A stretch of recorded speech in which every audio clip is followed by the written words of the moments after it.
Mari kita bersatu dalam doa. Segala puji, hormat, dan syukur kami naikkan kepadamu ya Tuhan, karena Engkaulah Allah pemilik kehidupan. Kepadamu lah kami berseru, kepadamu lah kami datang. Hari ini Tuhan, kami mau mendengarkan firman-Mu.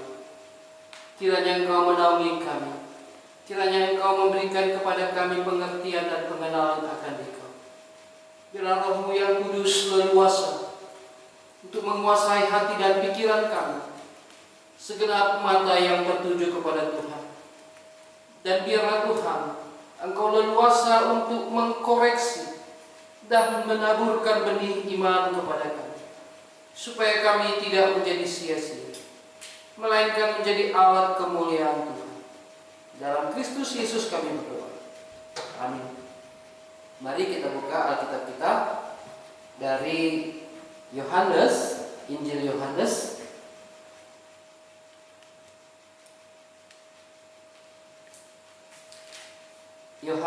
pasal yang kedua, ayat yang pertama sampai ayat yang ke-11. Injil Yohanes pasal yang kedua, ayat yang pertama sampai yang ke-11. Kita akan membacanya silih berganti. Saya akan membacakan ayat yang ganjil, kita semua ayat yang genap. Perkawinan di Kana. Pada hari ketiga ada perkawinan di Kana yang di Galilea, dan ibu Yesus ada di situ. Yesus dan murid-muridnya diundang juga ke perkawinan itu. Ketika mereka kekurangan anggur, ibu Yesus berkata kepadanya, "Mereka kehabisan anggur." Kata Yesus kepadanya, "Mau apakah engkau daripadaku, Ibu, saatku belum tiba?" Tetapi ibu Yesus berkata kepada pelayan-pelayan, "Apa yang dikatakan kepadamu, buatlah itu." Di situ ada 6 tempayan yang disediakan untuk pembasuh menurut adat orang Yahudi. Masing-masing isinya 2-3 buyung. Yesus berkata kepada pelayan-pelayan itu, "Isilah tempayan-tempayan itu penuh dengan air." Dan mereka pun mengisinya sampai penuh. Lalu kata Yesus kepada mereka, "Sekarang sedoklah dan bawalah kepada pemimpin pesta." Lalu mereka pun membawanya. Setelah pemimpin pesta itu mengecap air yang telah menjadi anggur itu, dan ia tidak tahu dari mana datangnya, tetapi pelayan-pelayan yang menceduk air itu mengetahuinya. Ia memanggil mempelai laki-laki Dan berkata kepadanya, "Setiap orang menghidangkan anggur yang baik dahulu, dan sesudah orang puas minum, barulah yang kurang baik. Akan tetapi engkau menyimpan anggur yang baik sampai sekarang."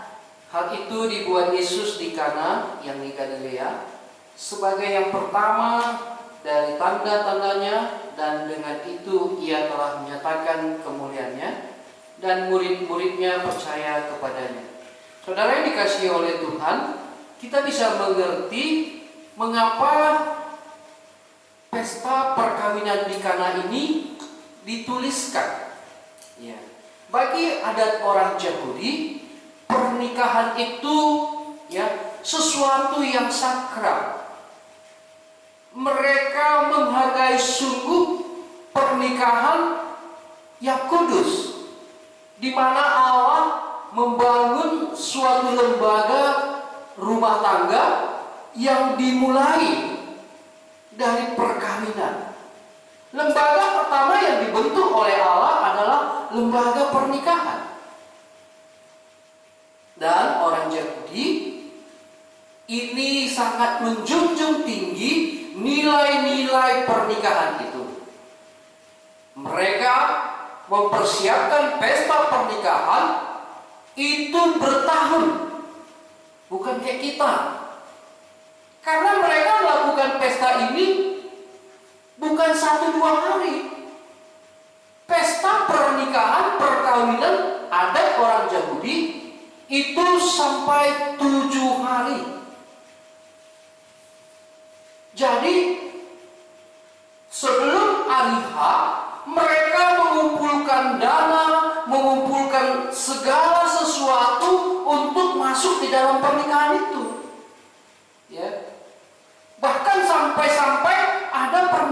pernikahan itu sampai mereka hubungan suami istri pun ditunggu.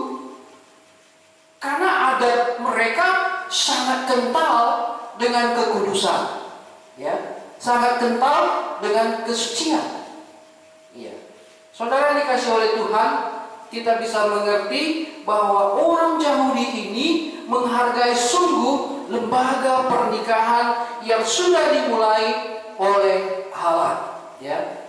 Jadi ini merupakan suatu kebahagiaan tersendiri, sehingga dilakukan 7 hari pesta pernikahan.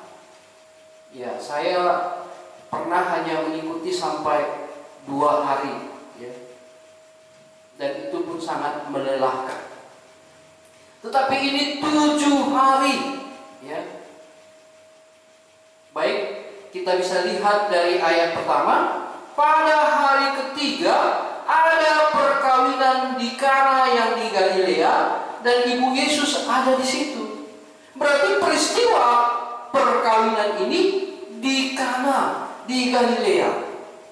Yesus ada di Galilea, itu pasal 1 ayat 43, ya. Pada keesokan harinya Yesus memutuskan untuk berangkat ke Galilea. Ia bertemu dengan Filipus dan berkata kepadanya, "Ikutlah aku." Ya. Saya lihat dari peta bahwa jarak dari Galilea, ya, karena Nazaret itu dan ke Galilea itu berkisar 9 km, ya. Jadi cukup lumayan, ya. Dan ini dituliskan tempatnya, ya. Dituliskan tempatnya, ada situasi perkawinan, ya. Kalau di ayat-ayat ke depan kita lihat ada orang sakit, ada orang buta, ada orang lumpuh, ya. Kali ini diperlihatkan ada pesta pernikahan, perkawinan, ya. Pesta yang merupakan suatu kebahagiaan yang sudah dinikmati dari tahun ke tahun. Dan ayat 2 di situ dikatakan Yesus dan murid-muridnya juga diundang. Saudara yang dikasih oleh Tuhan, di sini bertemunya ibu Yesus, Yesus dan murid-murid, ya. Jadi saya lihat di sini sukacita mereka melimpah, ya. Sukacita mereka melimpah, tamu-tamu banyak, tetapi di hari ketiga ini mereka punya masalah. Mereka kehabisan anggur.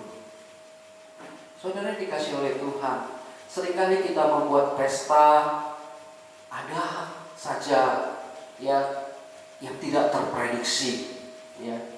Ada saja yang tidak terprediksi. Mungkin tamu yang terlalu banyak, atau undangan yang terlalu sedikit, atau banyak sekali masalah kita temukan di dalam pesta, ya.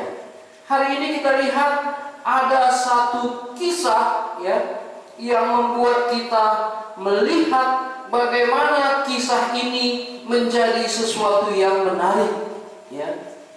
Ketika mereka kekurangan anggur, ya, saudara yang dikasih oleh Tuhan, kita tahu anggur itu merupakan hal yang inti, ya. Anggur itu merupakan hal yang inti di dalam perjamuan. Tetapi mereka habis anggur, ya. Ini suatu masalah. Mungkin saudara pernah juga di dalam makan, ya, dengan tiba-tiba kita makan nasinya habis. Apa yang kebayang dalam pikiran kita? Mereka kehabisan anggur. Mungkin mereka saling lihat, padahal tadi mereka sudah bersenang-senang, bersukacita, dengan tiba-tiba mereka kehabisan anggur. Anggur itu merupakan adalah yang inti di dalam pesta pernikahan orang Yahudi. Nah, anggur itu memiliki karakteristik banyak ya, macam-macam. Ada KW1, KW2, macam-macam. Tetapi anggur yang terbaik itu biasanya dipersiapkan tahun demi tahun dengan cara fermentasi. Mungkin anggur yang disediakan di tanah ini kualitasnya baik dan banyak yang menikmati. Iya, saudara dikasih oleh Tuhan, ada persoalan di tengah-tengah kebahagiaan, ada persoalan di tengah-tengah sukacita, dan pesta menjadi terganggu. Masalah besar ini menjadi sesuatu yang citra bagi pemilik pesta, ya.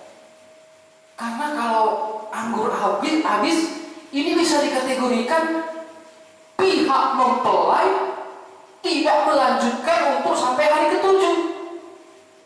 Ini artinya ada sesuatu celaan bagi pasangan mempelai. Ada celaan kepada pemilik pesta. Mungkin di hari keempat ada lagi tamu datang, pesta sudah bubar. Nah, saudara dikasih oleh Tuhan, di dalam kehadiran Yesus bersama murid-muridnya, di dalam kehadiran Yesus bersama dengan ibunya, bukan berarti tidak ada masalah di sana. Ada masalah. Nah, mari kita lihat di dalam ayat yang ketiga. Ketika mereka kekurangan anggur, Ibu Yesus berkata kepadanya, mereka kehabisan anggur. Saudara dikasih oleh Tuhan, kenapa Ibu Yesus datang kepada Yesus? Bukan datang kepada pemilik pesta. Kenapa? Ini kan bukan tanggung jawab Yesus. Yesus kan seorang pemuda. Yesus ini kan bukan bagian daripada pesta. Yesus ini kan belum selayaknya di dapur. Tetapi Ibu Yesus datang kepada Yesus. Dan dia berkata, mereka kehabisan anggur. Ya, saya senang ya kalau Maria ini orangnya inisiatif, bijak, dan sedikit memikirkan keluh kesah dan penderitaan orang lain. Karena Maria ini adalah hamba Tuhan. Mari kita lihat di dalam Lukas, ya, bisa kita bandingkan bahwa Maria ini seorang hamba Tuhan.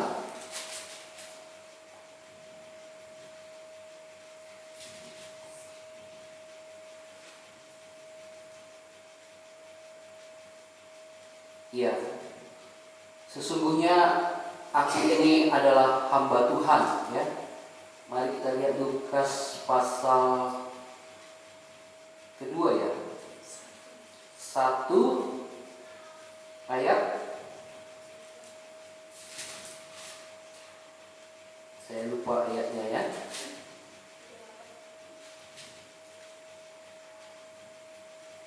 Ayat 38 dikatakan di sini, sesungguhnya aku ini adalah hamba Tuhan, jadilah padaku menurut perkataanmu itu. Lalu malaikat itu meninggalkan dia. Ini sosok hamba Tuhan yang benar-benar memikirkan masalah. Sosok hamba Tuhan yang memikirkan situasi dan lingkungannya. Dan dia tahu kemana dia datang. Dia tidak datang kepada pemimpin pesta, tapi dia datang kepada Yesus. Karena dia sudah dengar Yesus sudah melaksanakan mandat tugas yang diberikan Allah, karena dia sudah usia 30 tahun. Makanya di pasal 1 itu sudah kita lihat bagaimana Yesus sudah menjumpai begitu banyak murid-murid. Maria mungkin pada saat ini pertama sekali menggunakan imannya kepada Yesus. Karena Yesus sudah dikategorikan dewasa, sudah dikategorikan dia sudah bisa melayani. Maka Maria berkata kepada Yesus, "Yesus, mereka kehabisan anggur." Saudara dikasih oleh Tuhan, di sini kita bisa mengerti ada satu sisi secara iman Maria meletakkan imannya kepada Yesus, dan secara darah daging dia harus juga berbicara kepada anaknya yang sudah dewasa. Saudara dikasih oleh Tuhan, kita lihat ayat 4.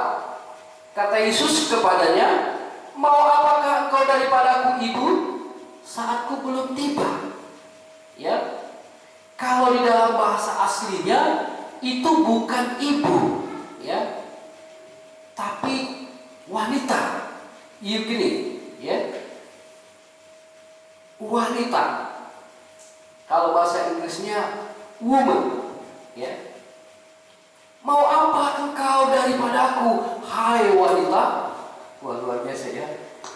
"Mau apa engkau daripadaku, hai wanita?"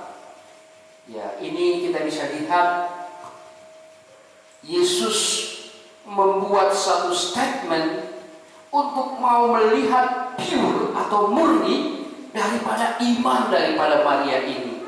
Ya, Yesus berkata, "Mau apakah engkau?" Ya, secara manusia, secara adat, ya ini mungkin agak sulit diterima.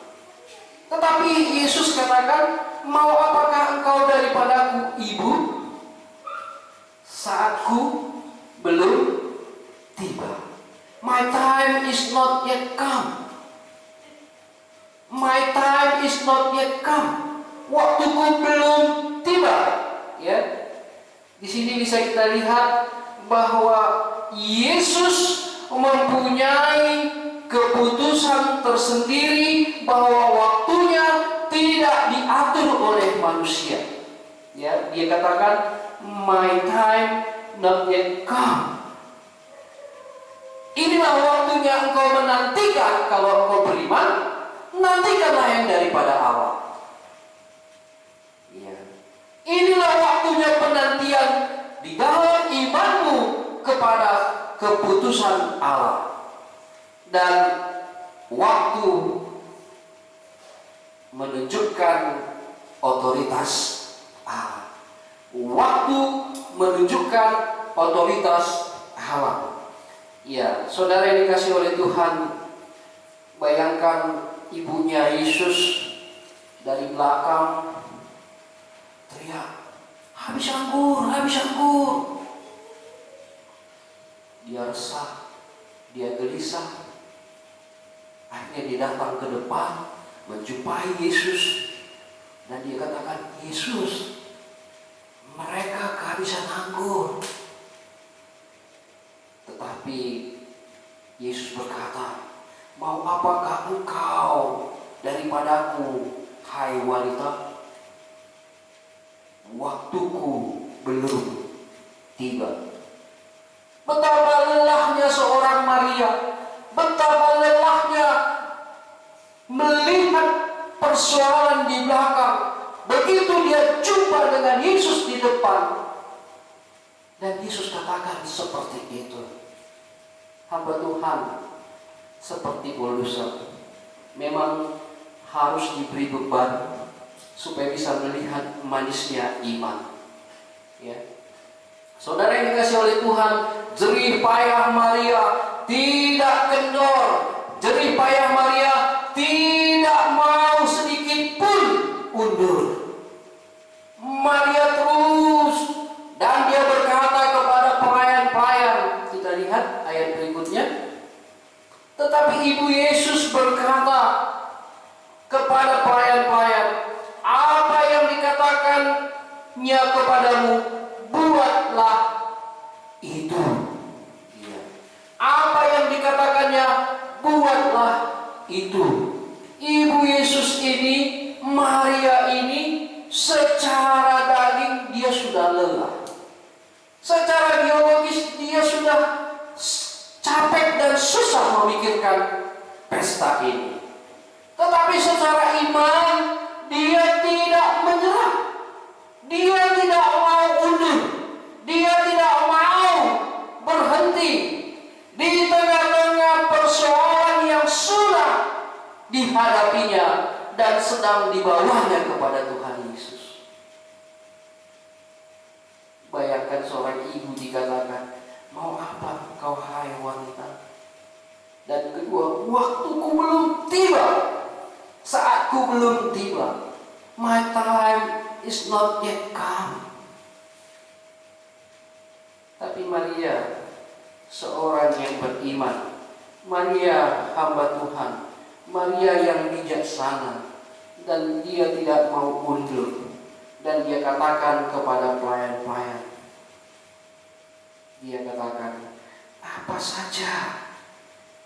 saja yang dikatakannya kepadamu, buatlah itu.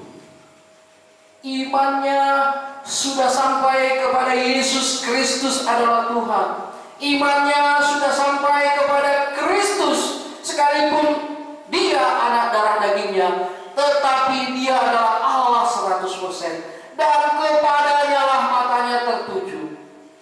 Dan mata yang tertuju inilah yang membuat pelayan-pelayan pun menikmati perbuatan Tuhan Yesus. Saudara yang dikasihi oleh Tuhan, iman yang disertai dengan pengharapan, buatlah itu. Ya, itu mantap di ayat 6 ya. Di ayat 5, buatlah itu. Apa saja yang dikatakannya kepadamu, buatlah itu. Maria tahu perkataan Tuhan Yesus ini adalah perkataan yang berkuasa. Begitu banyak orang Kristen membaca perkataan Tuhan Yesus tapi tidak meyakini bahwa perkataan Yesus adalah perkataan yang berkuasa. Sehingga ketika ada masalah, mereka berhenti, iman tidak sampai. Saudara yang dikasihi oleh Tuhan, Maria tidak demikian. Maria tidak undur. Maria adalah ibu Yesus yang penuh iman. Sekalipun secara darah daging itu adalah anaknya, tetapi dia berkata kepada pelayan-pelayan, apa saja yang dikatakannya kepadamu, buatlah itu. Artinya dia meyakini perkataan Allah ada di dalam perkataan Yesus, dan dia tahu persis siapa Yesus ini. Dari kandungan dia tahu Yesus ini adalah anak yang dikandung daripada Roh. Dari lahirnya, besarnya, dan hidupnya tanpa dosa, dia tahu.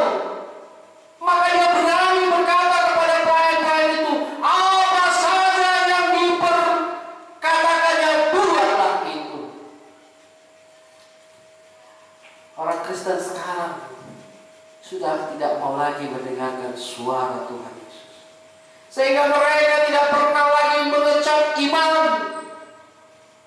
Maria menikmati perkataan demi perkataan, dan kali ini dia membawa perkataan Yesus kepada pelayan-pelayan.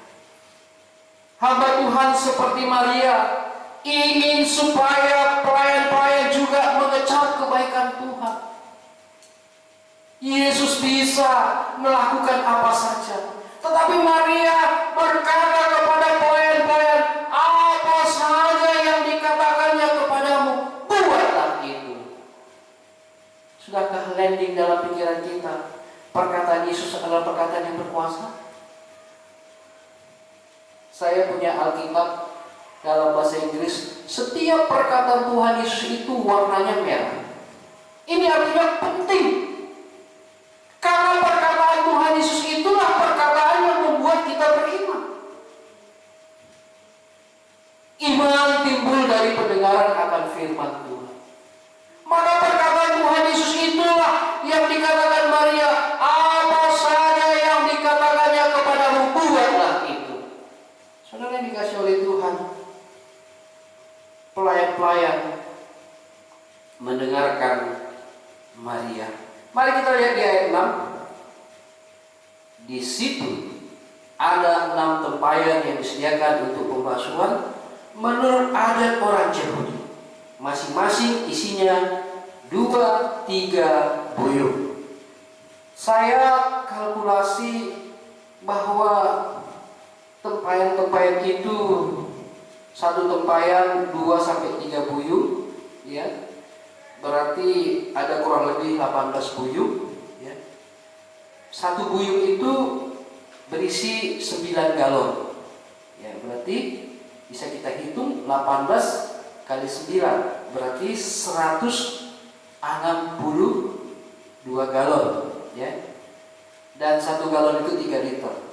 Totalnya 486 liter. 486 liter di dalam 6 tempayan itu. Dan ini biasanya dipakai untuk pembasuhan menurut adat orang Yahudi. Oh, jangan dipikir Yesus itu orang tidak beradab. Dia beradab. Dia orang Yahudi. Ya. Dia sendiri hidup di dalam komunitas orang Yahudi yang beradab. Ya. 486 liter. Dan ini dipersiapkan untuk cuci tangan, cuci kaki. Bukan soal higienisnya, tetapi ini sudah menjadi suatu kebiasaan menurut adat orang Yahudi. Karena mereka sudah pergi kemana-mana, sepatu mereka itu tidak seperti sepatu kita. Dia pakai tali temali, ikat-ikat, ya, sehingga seringkali kena debu, kena kotor, ya. Mungkin berjalan jauh, ya, perjalanan di sana bukan pakai mobil, tetapi jalan kaki, pakai onta dan keledai bisa, ya. Jadi saudara dikasih oleh Tuhan, di sini kita lihat Yesus melihat dan memperlihatkan bagaimana kuasa Allah di dalam pesta itu. Di ayat 7, Yesus berkata kepada pelayan-pelayan itu, isilah tempayan-tempayan itu penuh dengan air, dan mereka pun mengisinya sampai penuh. Iya, tempayan-tempayan itu penuh dengan air. Ya, kurang lebih tadi berapa? 486 liter. Ya. Yesus berkata kepada pelayan-pelayan itu, berarti Yesus sudah ke dapur. Yesus sudah ke dapur. Yesus sudah ke dapur dan berbicara kepada pelayan-pelayan. Dan pelayan-pelayan mendengarkan apa yang dikatakan Tuhan Yesus. Iya, saudara dikasih oleh Tuhan, Yesus bisa membuat air jadi anggur tanpa pelayan-pelayan. Tetapi Yesus mau melanjutkan iman daripada Maria tadi. Yesus bisa membuat air jadi anggur tanpa pelayan-pelayan. Tetapi karena Maria beriman, apa saja yang dikatakannya kepadamu, buatlah itu. Yesus mengerti dan melanjutkan iman dari Maria tadi. Maka dia jumpai pelayan-pelayan dan dia katakan, iya, dia katakan apa? Pelayan-pelayan itu mengisinya. Yesus berkata kepada pelayan-pelayan itu, isilah tempayan-tempayan itu penuh dengan air, dan mereka pun mengisinya sampai penuh. Saudara yang dikasih oleh Tuhan, ketaatan seorang hamba Tuhan, seorang Maria, dan beriman kepada Yesus dengan apa yang dikatakannya, dan itulah yang jadi. Karena Yesus adalah firman, ya. Mari kita lihat lebih jauh bahwa Yesus melakukan apa yang diimani oleh Maria. Ayat 8. Lalu kata Yesus kepada mereka, sekarang ceduklah dan bawalah kepada pemimpin pesta. Lalu mereka pun membawanya. Kalau bukan karena iman, saya rasa sulit ya. Bayangkan kita bawa air apa ya?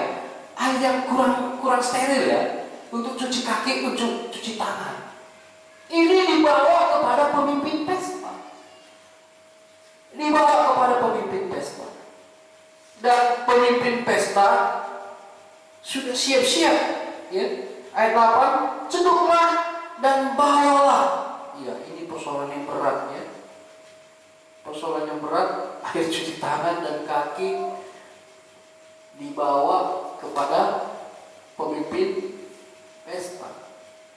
Kalau bukan iman Maria, kalau bukan karena perkataan Maria, saya rasa seorang pelayan tadi berat sekali untuk membawa air dikasih kepada pemimpin pesta untuk diminum.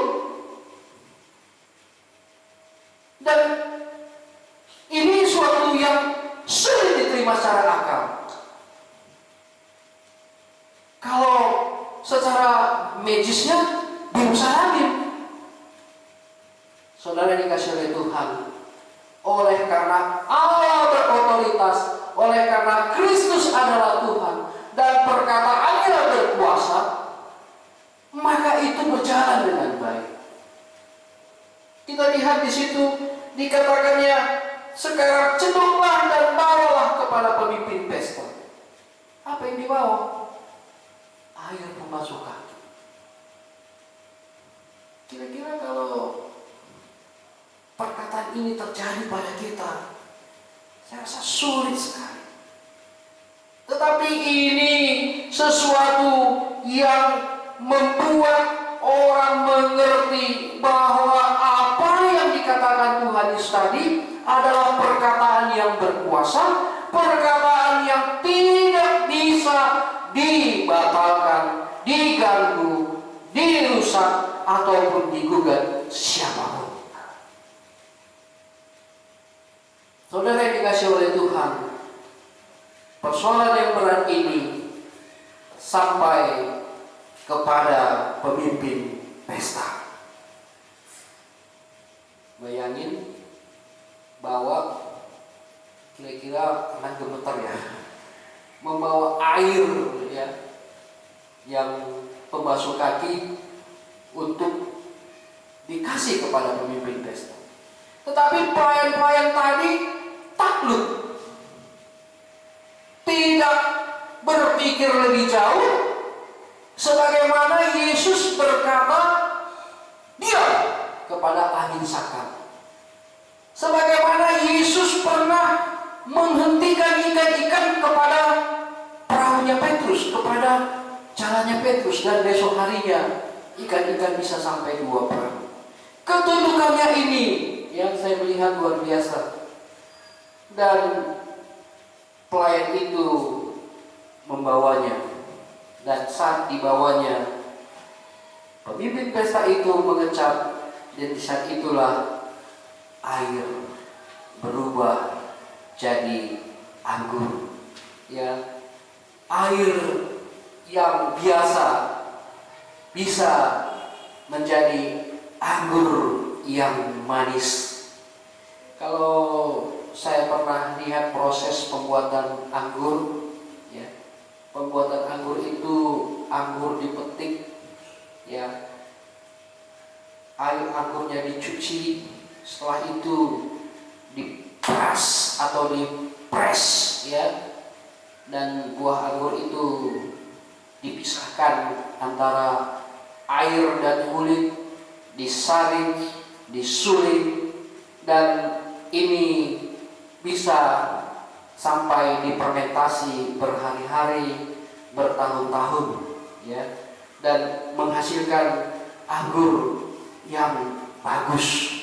Dan anggur yang terbaik itu kalau menurut sejarahnya itu 35 tahun. 35 tahun itulah anggur yang terbaik. Tapi kita bisa lihat ya, anggur yang dibawa ini, anggur yang terbaik ini tidak memakan waktu bertahun, berbulan, berminggu, tapi inilah waktunya Tuhan menyatakan kebenarannya, menyatakan perbuatannya, menyatakan mujizatnya di tengah-tengah manusia. Saudara yang dikasihi oleh Tuhan, di dalam ayat 9 ini, pemimpin pesta tidak tahu dari mana datangnya. Saya teringat di dalam Yohanes pasal 3, bisa kita lihat. Ya.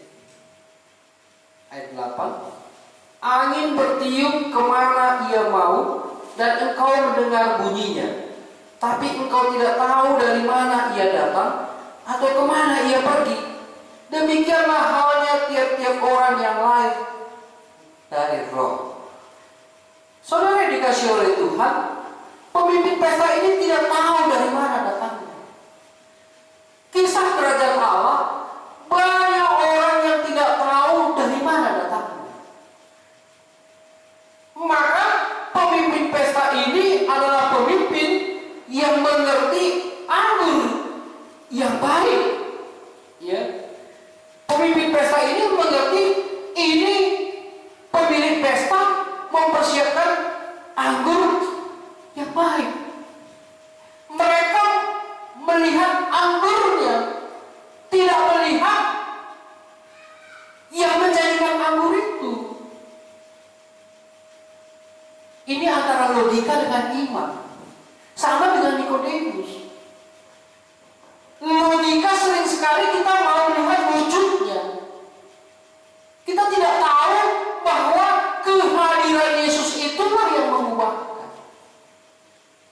Saudara yang dikasihi oleh Tuhan, kita bisa melihat bagaimana ayat 9 ini pemimpin pesta sudah mengecap air itu yang telah menjadi anggur, tapi dia tidak tahu dari mana datang. Syukurlah pelayan-pelayan tahu. Inilah dari jejak iman percaya Maria. Inilah jejak keyakinan Maria yang sampai kepada pelayan-pelayan itu.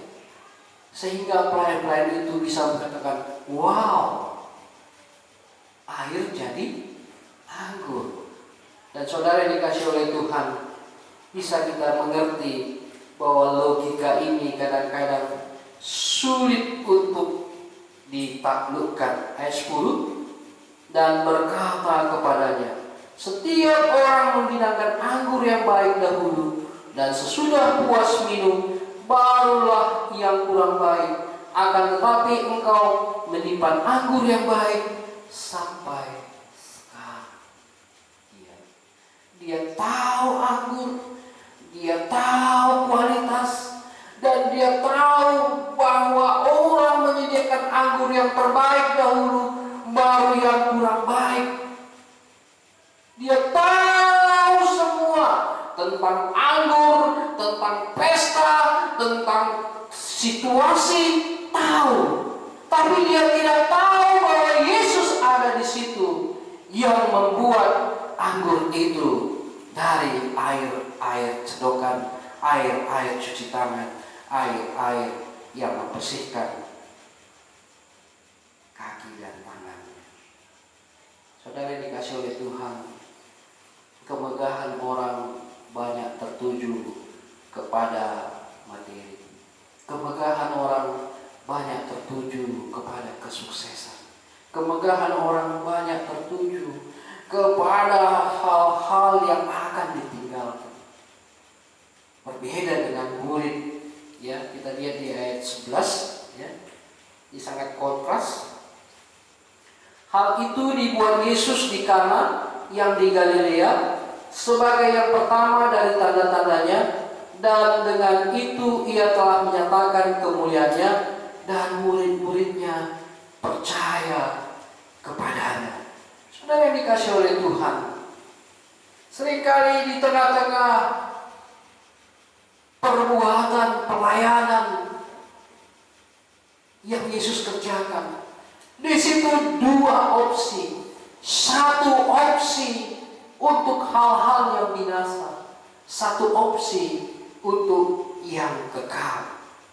Dari seluruh rangkaian cerita ini, pemimpin pesta bahagia, pemilik pesta bahagia, tamu-tamu bahagia, tetapi yang paling bahagia adalah murid itu. Murid itu percayanya semakin percaya. Dan mungkin di tengah-tengah pesta itu pun ada orang yang mengambil keputusan untuk ikut Yesus. Saudara yang dikasih oleh Tuhan, percaya kita sampai di mana? Sampai kepada anggur yang maniskah? Atau percaya kita sampai kepada kekekalan? Sampai kita melihat bahwa Yesus adalah Tuhan dan kita melihat kemuliaannya. Saudara yang dikasih oleh Tuhan, di manakah mata kita sekarang tertuju? Kemana mata kita sekarang tertuju? Kepada mujizatnya atau kepada Yesus? Mari kita lihat. Tuhan Yesus sanggup. Tuhan Yesus mampu. Tuhan Yesus bisa membuat air cuci tangan, air cuci kaki menjadi anggur yang manis. Mungkin sering sekali kita berkata, aku cuma punya air cedokan. Mungkin kita berkata, aku punya keterbatasan.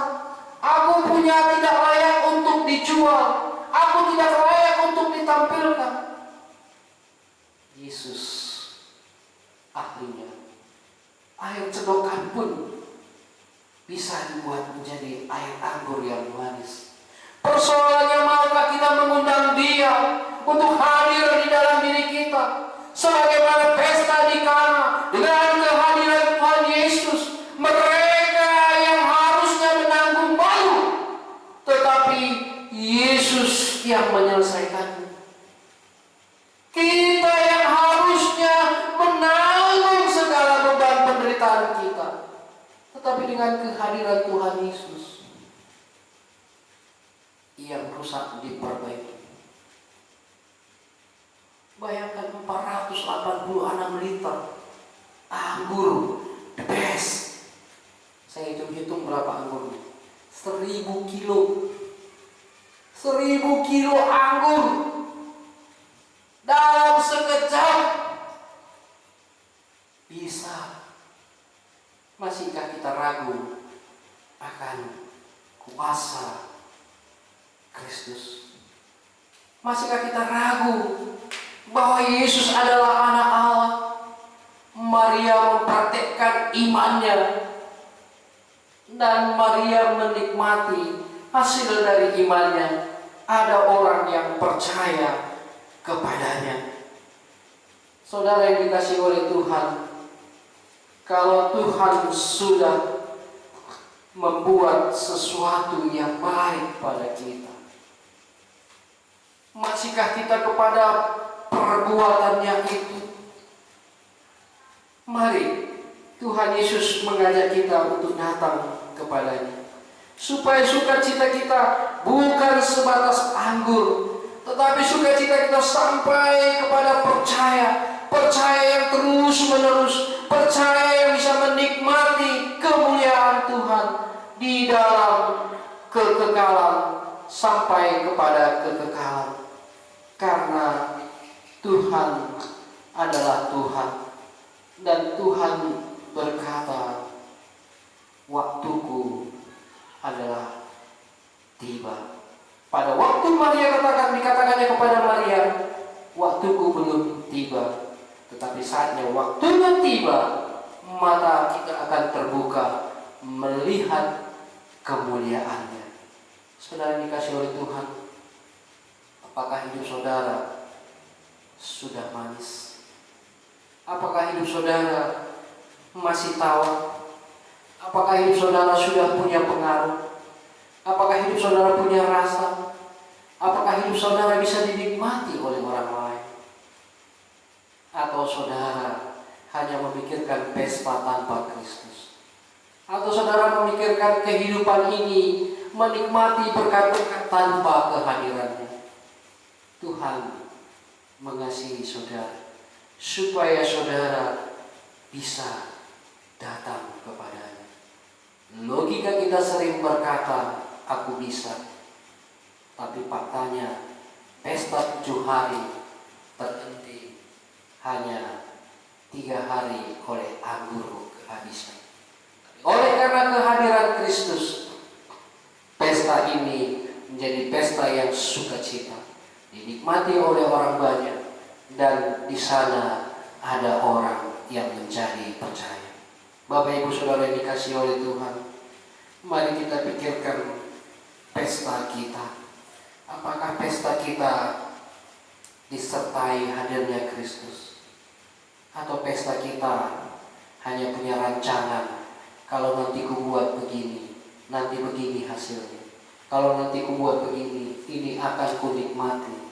Tetapi sebelum waktunya berhenti dan kita akan menjadi kecewa. Yesus hadir di tengah-tengah pesta dan memberi warna, memberi rasa, memberi kebahagiaan, memberi cinta. Karena Yesus sendiri adalah Tuhan yang mendirikan lembaga rumah tangga menjadi kesukaan bagi setiap orang. Dan Yesus sendiri hadir di rumah tangga, membuat rumah tangga itu bahagia. Dan inilah gambaran Kristus adalah Tuhan yang datang ke dalam keluarga. Dan inilah gambaran kerajaan Allah, di mana Yesus hadir mendirikan kebahagiaan bagi setiap orang. Jangan ragu, mari undang Yesus. Sekalipun engkau di dalam keterbatasan, sekalipun engkau di dalam kelelahan, sekalipun engkau di dalam kesulitan, air cedokan, air cuci tangan, air cuci kaki bisa diubah menjadi anggur. Pesta yang seyogyanya berhenti, pesta yang seyogyanya kacau, pesta yang seyogyanya merusak kebahagiaan mempelai, merusak kebahagiaan tamu, dan merusak kebahagiaan setiap orang. Tetapi hadirnya Yesus membuat menjadi baik. Mampu sawa-sawa, Yesua kiwa enjini. Bila Yesus ada di dalamnya, semua akan menjadi baik. Mampu sawa-sawa, Yesua kiwa enjini. Ini adalah bahasa Afrika, ya. Dan artinya bila Yesus ada di dalamnya, semua akan menjadi baik. Mari Bapak Ibu Saudara yang dikasihi oleh Tuhan, mari kita undang Yesus untuk hadir di dalam diri kita, supaya pesta di dalam batin kita tidak pernah berhenti. Sukacita yang ada di dalam diri kita bisa berlanjut sebagaimana pesta di Kana. Sukacita oleh karena hadirnya Kristus. Air yang kotor, air yang kurang higienis, air yang untuk kaki, air yang untuk tangan dijadikan menjadi air yang manis, air anggur yang berkualitas dan bisa masuk dan dapat dinikmati dan semua orang bisa bersukacita. Mau berapa lama lagi Anda tidak mengundang Tuhan Yesus? Tuhan Yesus mau mengubah hidup saudara. Tuhan Yesus mau hadir di dalam pesta batin saudara. Tuhan Yesus mau memasuki ruang kebahagiaan saudara, supaya kebahagiaan saudara tidak berhenti, tetapi kebahagiaan saudara sampai kepada kekekalan. Renungkanlah, Tuhan Yesus mengasihi saudara. Tuhan Yesus merindukan saudara untuk saudara mengundang Dia. Inilah saatnya. Mari kita bersatu dalam doa. Bapa yang baik, Bapa yang mengasihi kami, Bapa yang kami kenal dan kami sembah di dalam Kristus Yesus Tuhan. Saat ini adalah saat-Mu ya Tuhan. Kalau Engkau pernah menunda dan berkata kepada Maria, saatku belum tiba. Tetapi ketika saat-Mu tiba ya Tuhan, air cedokan, air cuci tangan, cuci kaki bisa menjadi air anggur Tuhan, seringkali kami tidak melibatkan Engkau. Seringkali kami memikirkan pesta. Seringkali kami hadir di dalam pesta. Seringkali kami membuat pesta, tapi kami tidak mengundang Engkau, sehingga sukacita yang ada pada kami seringkali terhenti dan kami menjadi menderita. Hari ini kami belajar untuk mengenal satu hal, menghadirkan Kristus di dalam hidup kami. Biarlah Roh-Mu yang kudus meneruskan perkataan-Mu. Tariklah setiap hati, tariklah setiap jiwa untuk bisa menikmati hadirnya Tuhan Yesus di dalam hidupnya. Oleh karena Yesus sendiri yang sudah menyatakan diri dan yang sudah berfirman, dan Tuhan Yesus sendiri yang sudah mengubahkan air menjadi anggur, dan itu jugalah yang bisa mengubahkan hidup kami dari kegetiran, dari kesusahan, dari penderitaan menjadi yang manis dan baik. Terima kasih Tuhan. Kami mengucap syukur dan berdoa di dalam nama-Mu.